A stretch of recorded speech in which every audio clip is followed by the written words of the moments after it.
Welcome to Professor Game Podcast, where we interview successful practitioners of games, gamification, and game thinking who brings the best of their experiences to get ideas, insights, and inspiration that help us in the process of getting the students to learn what we teach.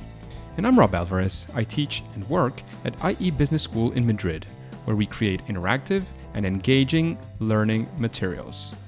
Want to know more? Go to professorgame.com/subscribe, start on our email list, and ask me anything. So engagers, welcome once again, because today we have Albert, whom I've met several times at Gamification Europe. But before we get started, Albert, are you prepared to engage? Oh, most definitely, Rob. I'm here to engage. I'm sure we've both been looking forward to this for a while. And Albert van der Meer, which I'm guessing is the semi-decent pronunciation of your last name, he is a creative gamification consultant with, and this one I'm not going to get it right, it's aeStranger. I'm not sure how to say that, but you'll correct me in a second. How do you pronounce aeStranger? It's just aeStranger. It's just that sort of letter combination, so it's aeStranger. Oh, it's just an interesting look for the A and the E. Yeah.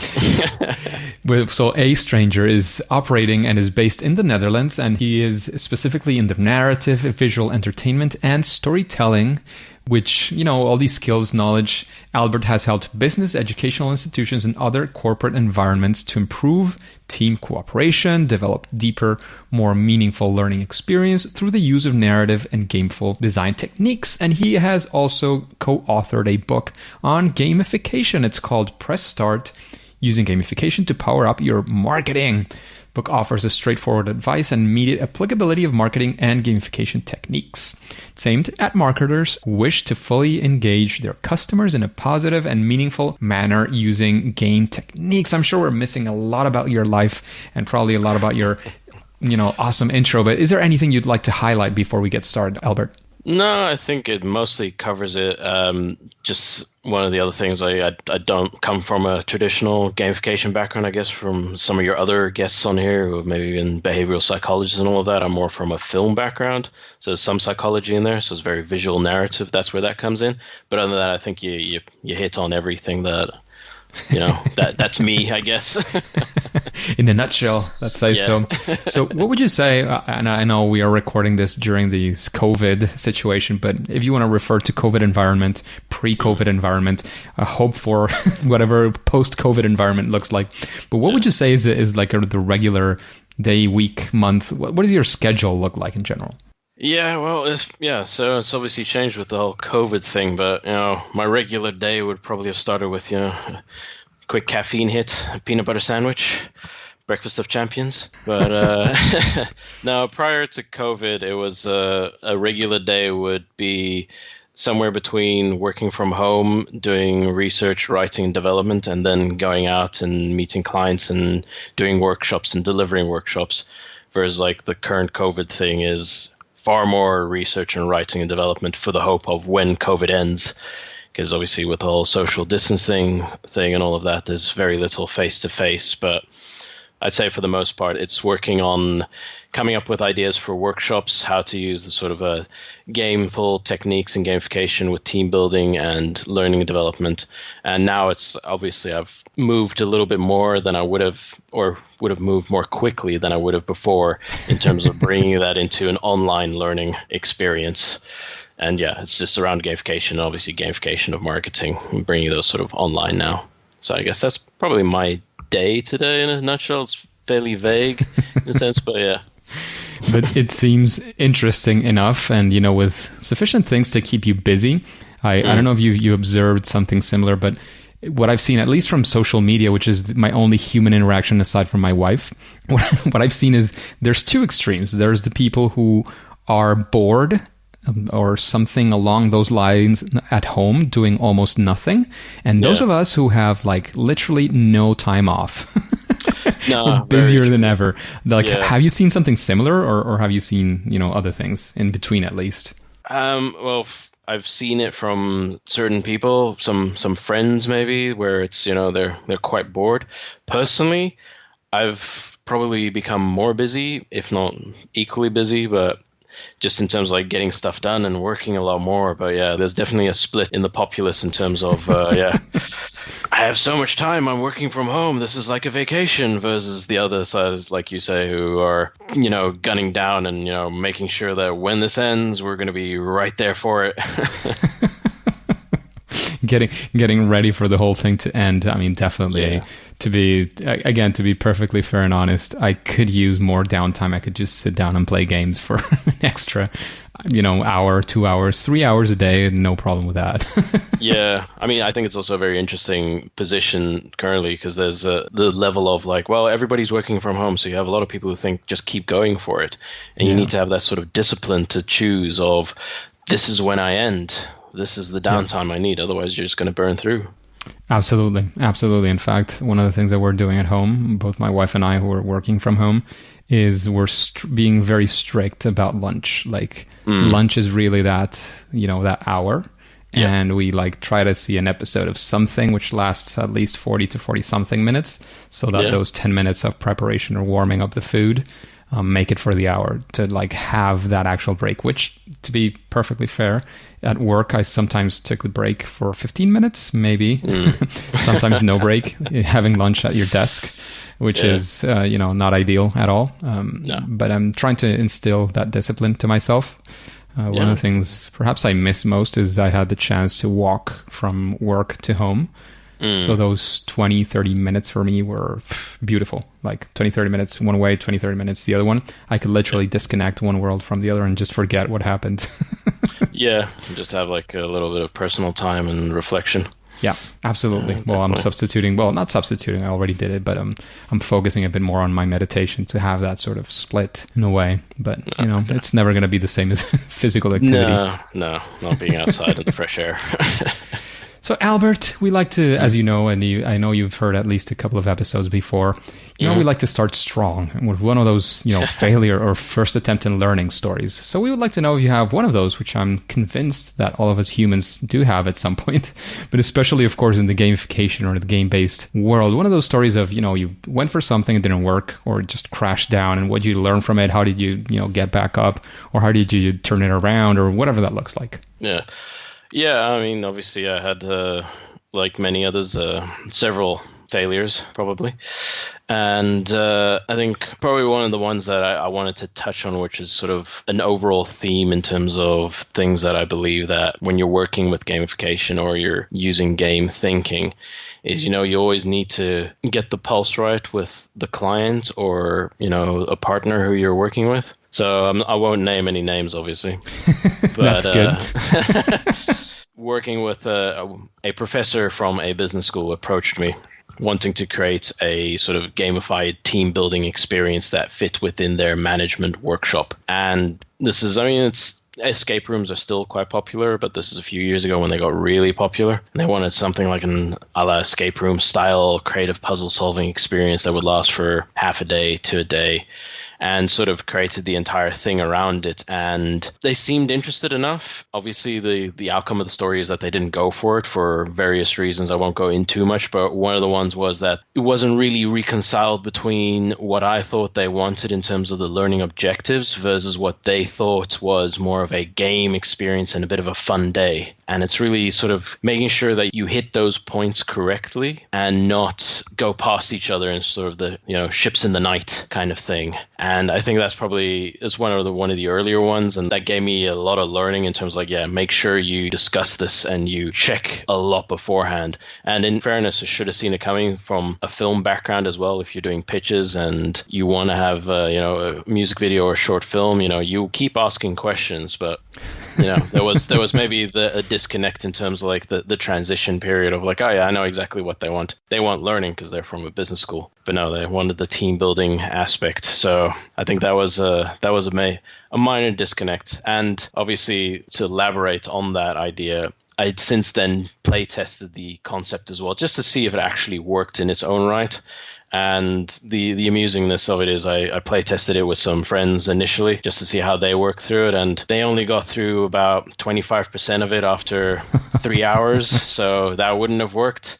And then a few weeks later, I asked them, any more feedback now that you've had time to reflect on it? And they're like, what was it again? I was like, the team building thing with the puzzles, and like, oh, the Egyptian game, because I'd used the Egyptian mythology as sort of a narrative to weave it all through, and they'd forgotten all the other learning objectives. They just remembered the narrative. Well, great storytelling, I'm guessing. Yeah, it was clearly the storytelling was much better than the learning objectives were. So I think in terms of like, that was a very specific failure, and it gave me a lot of learning in terms of, I need to have very targeted concepts of what this is and what people want, and not to shift too much probably in my own comfort zone in terms of like, oh yeah, I want to tell a great story and everybody will enjoy it. Just because it's a good story, but yeah, I completely agree with the importance of understanding what your customer, client, partner, or yourself, what it is that you want to get out of this. That's absolutely fundamental. Absolutely. It's one of the main things, in like, just to shamelessly do a bit of a plug for the book. It's one of the things we bring in there as well. It's like, just make sure you know what your client wants and that it aligns with your goals and their goals and the audience's goals altogether. Absolutely. Absolutely. It should, and it has to, because otherwise, what are you, like, why? Again, it's going back to the why. I was talking about this with somebody recently, like always like coming back to the why am I doing this? Why am I doing this? Because it's easy to get, we're all about games, gamification, and, occasional fun as well. So having some fun is okay in the project, as long as, you're still targeting whatever it is that you were targeting from the get-go, and with, of course, with the agreements of your client partner or whatever that looks like. So that is a central and key learning. Is there any phrase that you remember, or anything, of course, that you can reveal that you would like to, mention before we move on? No. Sort of a key moment, like, oh yeah, I remember when I was sitting in that meeting room, I showed them the whole thing and they just stared at me and said, like, what are you thinking about? This nothing to do with what I told you. I don't know, like something like that. I don't know if that actually happened, of course. No, I mean, it was more of a moment of, it was because I live in the Netherlands and they were in the UK, so it was cheaper, obviously, to do it via video call and all of that. And there was this an awkward silence for a bit. And it's like, and then the penny drops. You're like, we didn't really connect there, did we? yeah. So feeling that pain with you, Albert, is something that I wanted the audience to be there and to feel it as well, because it's one of the things that when you understand why you are doing all these things, and again going back to the why, but understanding why the why is so important. Maybe you kind of convince yourself a bit more, because we talk about this all the time. We say all these things and they sound like common sense, but it's really, really, really hard to get it into, like, drilled into your mind. So and I mean, it is a learning journey in itself already. I mean, it's if you, as someone who started out back then, it was like, could see this doing, and then you learn as you go along with the various clients, and you build on that experience. So I mean, with your other guests and all of that, then hopefully your audience can also learn from that, so they don't fall into the same traps. Exactly, that's the idea. So Albert, we wanted to shift, sort of 180 degrees and go for actually one of those successful projects, something that actually went, the way you want it. You didn't have that silence there. You went instead and you did your thing and everybody was happy. Again, the first, the second, or the third, or the fifth time, it doesn't matter. But we want to, live that story. You're a great storyteller. So we want to live that story with you. We want to be there and, feel those learnings and get something out of that as well. So one that was successful. I mean, I'd say probably the one that's most successful that still runs, I guess, is with a different business school. And it's also, so my general sort of remit is building team-oriented learning experiences and using a medium that teaches various soft skills and incorporates whatever the business school's management program or leadership program needs to put in there. So it's a lot of things that, critical decision making, working under pressure, how to communicate effectively, how to collaborate, and all of that. And I think one of the sort of successful ones that had a bit of a challenge initially was in terms of how do you get enough people to work together and keep them working together and still have the experience be scalable for different groups. And I know you work at a business school as well, so cohorts come in different sizes. So you need to have that sort of mutability and flexibility in terms of that offering of how you build that. So the idea that we sort of came up with, me and a few colleagues around that, was building an experience that used the concept of an infomercial, like an advertising channel. Okay. And so that's the medium that it is. And then the, people from business world, let's say, for example, I think one of the first cohorts we ran it with was an entire marketing department. So they need to go in there. They do their 3 days of theory and, psychometrics and learning how to be good leaders and all of that. And then, day 4, it's like, okay, everyone, now you're going to put all of that stuff you're going to put into practice through developing a half-an-hour infomercial. And you're going to go through that for the next 6 hours. And at the end of 6 hours, you deliver it live to camera. So it's taking them straight out of their comfort zones and putting them into something that they probably hopefully enjoy. It's TV world. We could bring a bunch of specialists in, BBC people, editors, filmmakers, cinematographers, all of that. So they help them out.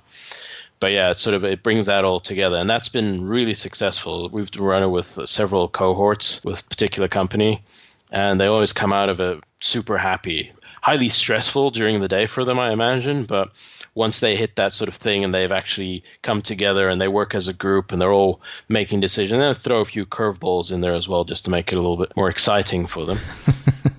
So, being a little bit mean is always nice. Yeah, I mean, you need to stretch people in a sense. There's even within like the gamification and game thinking world, there seems to be this concept like, oh, well, it needs to be fun and therefore you need to win. But people learn from failure as well. So you need to give them a moment of where it's stressful and, they fall down, but they can pick themselves up again. And then they learn from that experience and then they get better from it.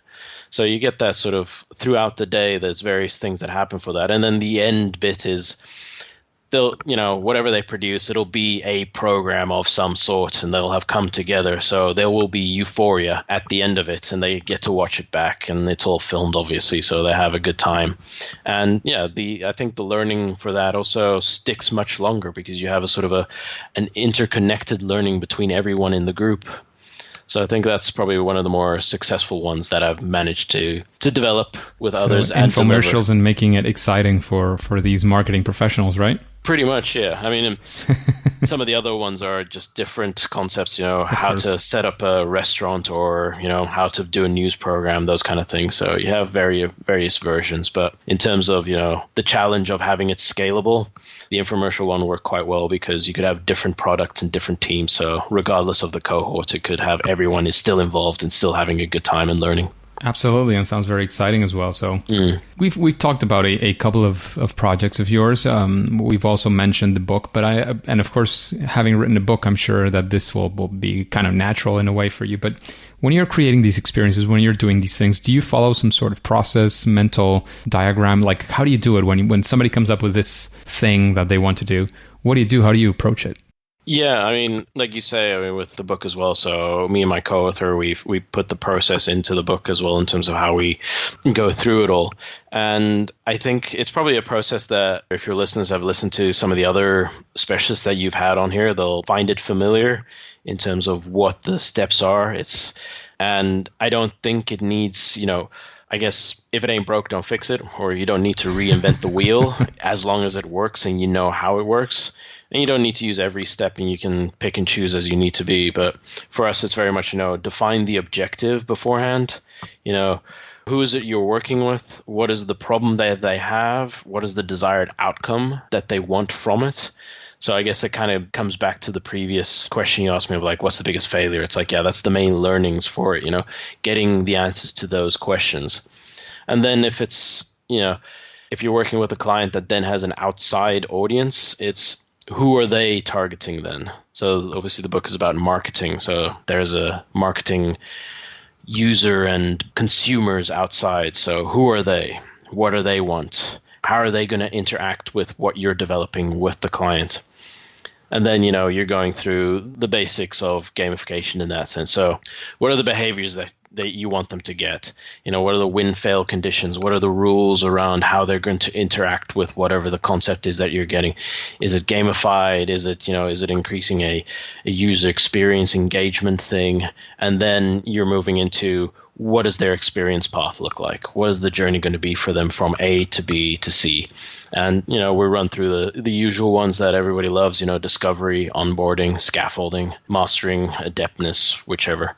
And yeah, I think those are the main ones. And then for us, it's, in terms of the gamification thing, it's not always the bringing in the mechanic or the element to make it gamified. Sometimes it's just as simple as thinking, well, how do you increase the engagement? What are the motivational levers that sit behind this experience? It doesn't need to necessarily have the mechanic that makes it gamified, in inverted commas. But, do people feel a purpose in this? Do they feel fulfillment out of it? Do they, is there a level of self-control? So bringing those kind of things in there. And then naturally with the whole marketing aspect as well is, metrics. How do you measure it? Is it effective? Once you've done it, are people actually engaged? Did you achieve the goals that you wanted? Did the outcomes happen? Can you actually see it happen? Because if you don't have that, then, technically you're never going to be sure if it ever happened. Absolutely. That measuring part is fundamental, and that kind of can feed back into a feedback loop or testing and so on, so that you can iterate and improve, right? Exactly. It's about the iteration afterwards, because you need to know something and how it works and whether you've targeted correctly. And it's never going to end. You're never going to have the perfect, project or outcome for the client. And it's best to have sort of a long-term plan sitting around it of how you can improve it, because you want people to engage in it in a positive way, and you want to have benefit from it. So the only way you can do that is by getting some sort of measurement and the feedback of whether it was, effective or not. Absolutely. Absolutely. That makes a lot of sense. Just a quick break before we continue with this episode. If you've been enjoying this podcast, I would really appreciate if you share it with your friends and family and on social media. On Twitter and Instagram, it's @RobAlvarezB and the hashtag #ProfessorGame, all one word. And in Facebook, you can find the Professor Game page. Thanks in advance for your engagement. So Albert, what would you say is, we've been talking about all these methodologies, about projects, etc. And of course you have a lot of experience. So I would like to know if there's something, some elements, some idea. I'm not talking about game mechanics only, but some idea to run through, or some strategy that you would say, well, if you do these kinds of things or this kind of thing in your project, it would definitely benefit your gamification strategy. Is there something like that you could, sort of a best practice that you could name? Sort of best practice in terms of, I think the key things is what we've mentioned, I'd say, is the red thread in terms of making sure that goals align. Your goals, a client's goals, an audience's goals, making sure that they are actually connecting in the right manner, that you're not going past each other, and not necessarily in terms of what I've recently mentioned in terms of, not understanding each other of what the outcome is, but also not developing something that pushes people in one direction or another. I think one of the examples we sort of use as an anecdotal thing is like, there's no point of creating a great gamified marketing campaign that shows, great teeth and beautiful people, and then your customer's thinking, brilliant, I want to have part of that, and then realize, oh, you're a car manufacturer. That missed the ball completely. So you need to make sure that you're hitting those things properly. And I think also there is this idea maybe of among certain individuals where if people are asking for gamification, okay, well, we need to come up with something that's going to make it happen. I think you also need to then have enough self-confidence and self-awareness to also go, is gamification the right tool for this project? They may be asking for it, but once you've drilled down the thing of like what they want, do you have the courage to also then go, well, I don't think this is right for you. Can you step back? So I think that's also part of the idea of like, you need to think about that, and that needs to be part of your best practice toolkit in general, to have that kind of courage. Yeah, and I think in the short run, you might be, even if you're like pressed for clients or whatever, you might say in the short run, you're kind of losing a project. Yeah. You're definitely not losing a client. You're probably winning a client for the future, or a massive recommendation, because maybe at the time he'll say, you don't know what you're saying, blah, blah, blah. Maybe he'll go to somebody else. He'll do whatever, probably fail if that person comes in and does some gamified nonsense that is not going to solve the problem. But then, that person is going to come back to you when he or she really needs gamification, or when he's going to say a referral, he's going to say, well, this consultant, this guy, this company was really honest about what they skipped on, invoicing me, and instead told me the truth up front. Yeah, I think it's definitely a good skill to have, and an awareness. And yeah, like you say, you don't want to strip mine clients just because you need them. Yeah. You'd rather have longer lasting, positive and beneficial relationships rather than anything else, I think. That's it. Absolutely. That's completely in line with sort of my at least my personal ethics. Yeah. With, managing clients, and that I could piggyback on other things, but it's not as related to gamification in this interview. So I'm just, going to shut up. I can talk for quite a while. So we're going to move on to some of your favorites. And one of the things is your favorite person who you would like to have on the podcast. Somebody, you've heard a couple of interviews, a few interviews before. You say, well, I'd really like to listen to this person. And whether he or she has been or not, because it's, quite a few by now, but would that person come to mind, like after listening to these questions? Is there somebody you say, I'd really like to listen to? Oh, I mean, that is a tough question, Rob, because I went through your whole list of guests you've had so far, and I was like, I know he's had that one. No, he's had that one. I think one of the few ones you probably haven't had is maybe Jane McGonigal. I think she's quite interesting in terms of what she delivered of, how to use games and how it can solve things. But I think there's also no one in particular beyond that. But I think some guests have also said, maybe have more clients. And I'd also like an idea of partner businesses who've used gamification successfully or unsuccessfully, have their sort of case study stories, bring in, a marketer who has had gamification experience, or a user experience designer, or a data visualizer, or something along those lines, somebody that has a connecting thing to our general sector and business and has used it for a win or a fail, as it were. So I'd be interested in those kind of ideas. Interesting. I've heard the guest before. Jane McGonigal was actually the first person to be requested by Yukai Chow. Okay. She's been mentioned many times before as well. And we'll probably have her hopefully near future rather than further on. I think it's time to reach out. Yeah. I think so.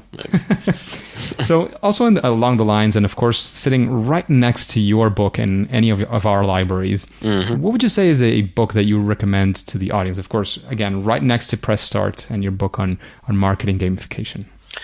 There's so many good books that I would recommend, and I think a lot of listeners probably have gone through them, but I was given as a Christmas present, and still going through it because it is a good book, but yeah. Time doesn't often allow you to finish things that you want to.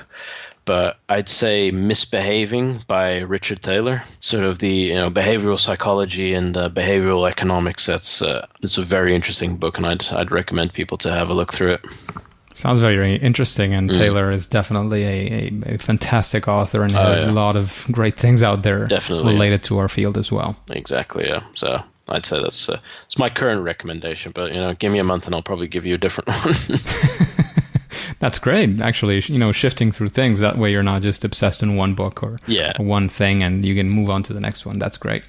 Yeah, I mean, it's part of the thing. You need to keep researching, keep learning, otherwise you're going to stagnate. Yeah, absolutely. And in that same sense of recommendations, but now going from the outside to the sort of the inside, looking inside of yourself, what would you say is your superpower, or that sweet spot, that thing that you do great in gamification and in this whole world? I'm not sure if it's superpowers in that sense. It'd be a bit. I mean, hopefully better than the rest, but hopefully at least better than most. I mean, not to be arrogant, but I think in terms of what I've already mentioned, it's the coming up with narratives and the storytelling, it comes from the film background and the script writing and the visual concept and storyboarding around it. I'd like to believe I do that better than the most or a fair amount of other people. It really interests me, and I get really passionate about it, and I want to weave interesting stories that fully immerse clients and participants and all of that, and they really want to be part of that world. So I'd like to say that's probably it. And that might also be the dream one. The realistic one is probably I'm very good at logistics, having produced films and that. So if that's the boring one, it's like, really good at putting stuff together. But yeah, I think the narrative one is the one I'd like to mention more.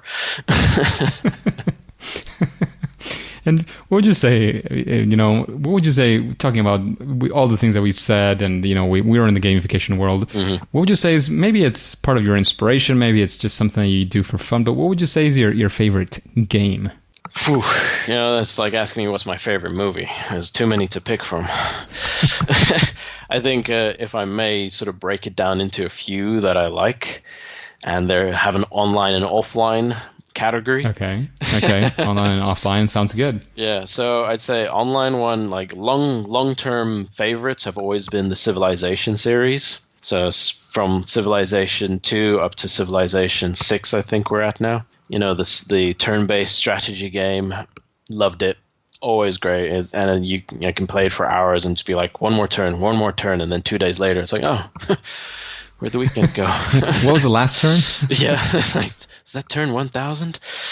I think in the same category, you have like the Total War and specifically the Warhammer series as well. There's something in there as well. But for like day-to-day things, it's a quick game. I think it's Riot's Teamfight Tactics, just a little bit of fun on the phone and PC and that. And then offline, and it's also a sort of a personal thing in terms of like making sure you still keep up with people, and especially nowadays with like the COVID thing where you're stuck inside, Dungeons and Dragons, having like a weekly game with friends on an online platform through that. I mean, it's kind of online, but it's an offline imagination game, and it's quite great to just like, you meet each other, you have all your webcam on, you see everyone, and you go into a bit of a fantasy world and you forget about stuff for a good 2-3 hours. So I'd say those are my top games and favorite games that I like playing. Absolutely. And Dungeons and Dragons is something I have said it many times before. It's one of my, to-do list items to play Dungeons and Dragons. It's definitely something I have to get into at some point. Oh yeah, I can highly recommend it. There's a short learning curve, but once you get past that, it is a lot of fun. And I think, in terms of, for me personally and what I do and sort of developing, these team-oriented experiences with a narrative, it sort of links in quite well. So there's an extra professional interest as well, as you want to say. I'm sure it's very useful in that sense as well. And Albert, we do have a little bit of time left before we take off. So I would like to introduce the random question of this week. And of course, it makes sense, hopefully, with you. It makes sense with the audience, and it came from the audience. So all right. This one, it seems quite simple, but I can kind of see the deep side as well. And it says, why do you like to use gamification? Why do I like to use gamification? Well, I mean, the short and sweet answer is probably I've been playing games since, who knows when, how old I was. And there is always that thing of like, well, it's engaging, and gamification allows you to use those things to make it more engaging for other people. But the long answer is, I think it brings in so many different disciplines. And I think if you really drill down to it, and a lot of people, throw gamification to the side because like, oh, it's like a fad. It's just adding these mechanic things and all of that. But if you go for a really good, gamified, gameful thinking concept, then you're bringing in behavioral psychology, you're bringing in user experiences, you're bringing in storytelling, you're bringing in so many different aspects of so many disciplines. And I think that sort of speaks to me in terms of like from an intellectual perspective, an academic perspective, and also the experiential and working with people and all of that. I think it's that sort of holistic concept of what gamification can be and should be, and hopefully is for certain people. And that's why I like using it. I love that answer because...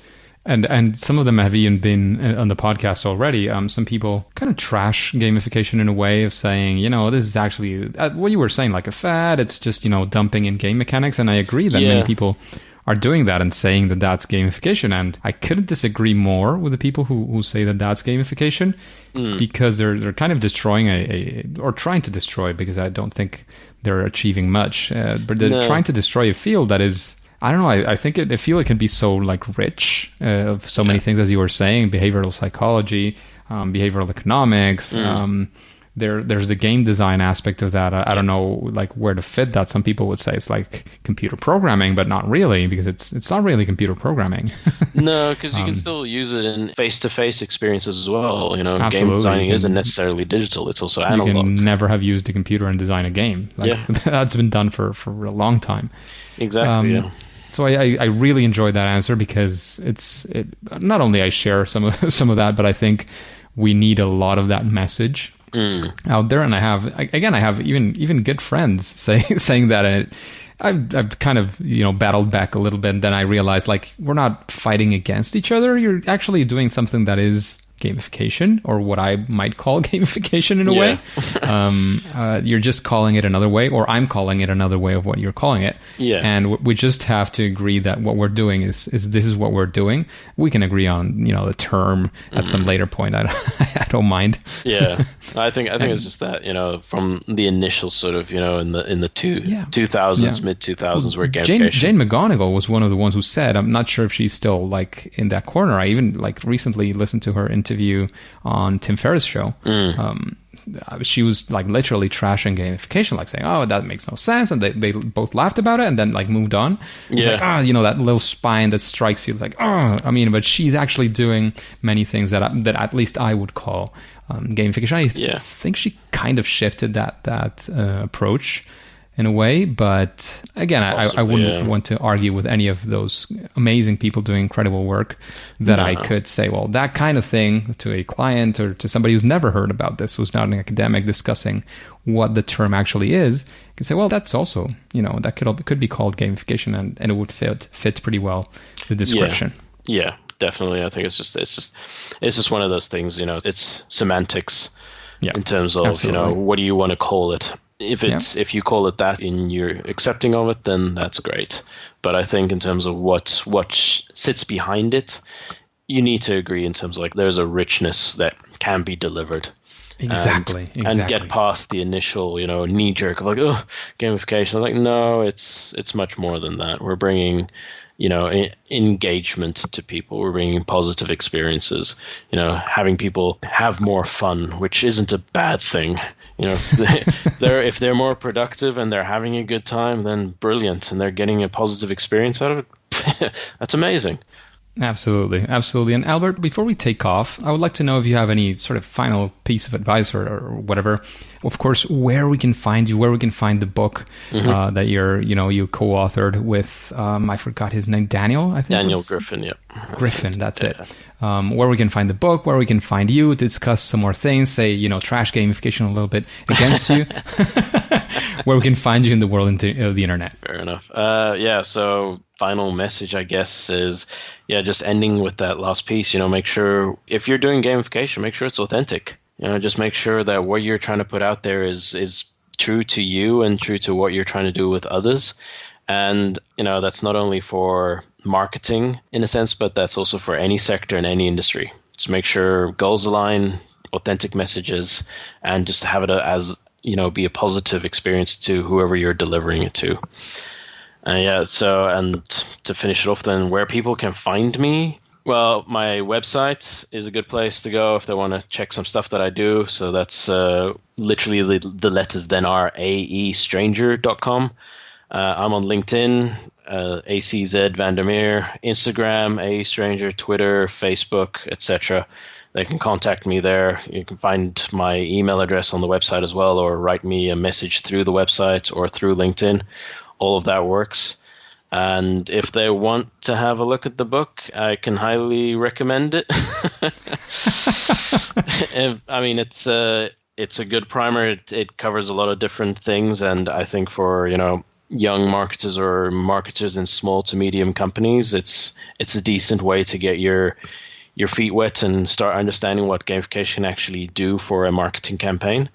And it's published by Bloomsbury, so they can find it on the Bloomsbury website, or they can go to Amazon.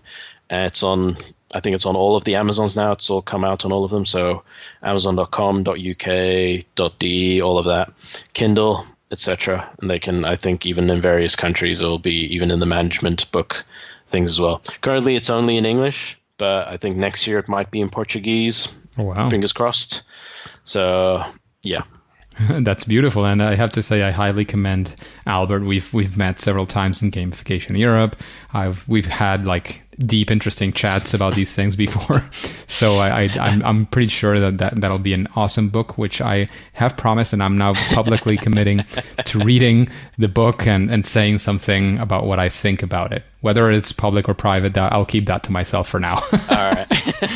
But I'm publicly committing. Very kind. So thank you very much, Albert, for investing all this time with us, with the engagers, with the audience, or anybody else who might be listening as well. However, at least for now and for today, it is time to say that it's game over. Engagers, it is fantastic to have you around, and thank you for listening to the Professor Game podcast. And I hope you enjoyed this interview with Albert. And I'd like to know if you have, like the one that we asked today, or anything completely different. Do you have any future questions that you would like to ask these guests that are still not here? All you would have to do if you have your question, something that you would like to ask us, is go to professorgame.com/question and ask your question. If it is selected, of course, at random after passing an initial filter, it will come up in a future episode so that you can get your answer. And I would love to have you on our next episode, which I'm sure you're curious about. So all you have to do is, if you haven't already, subscribe using your favorite podcast app and listen to that next episode of Professor Game. See you there.